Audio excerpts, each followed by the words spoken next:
We do stream restorations. Kind of our bread and butter is building big log jams for fish habitat, reopening side channels that were blocked off in the old days. This is the Lofton Dam repair.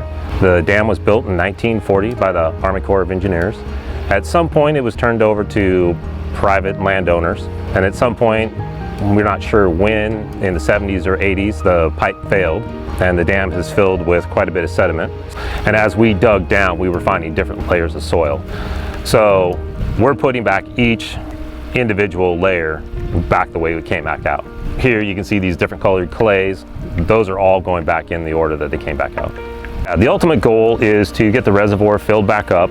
There's 2 landowners that have irrigation rights, and then it's also open to the public. Fish and Wildlife does stock it from time to time, so it's open to the public to come out and fish when the reservoir is full enough to do so. We actually switched to Komatsu. Modern was just, I think, a good fit for us. They're really good quality machines, and Modern's a great company to work for, and they'll switch machines over to bio for us because we use fish oil in the machines to be in the rivers.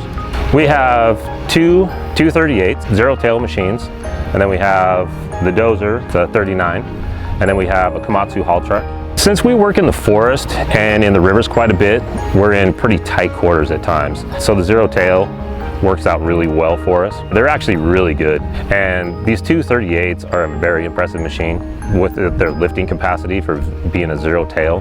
They're a great machine. That's why we use them.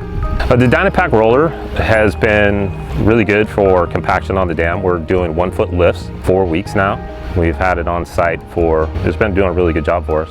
It's exceeding our expectation. We've been working with Modern for several years now. Their service is way better when we need help with any repairs or something like that. They're here pretty quick to help us out with maintenance and stuff. So it's a good fit for us.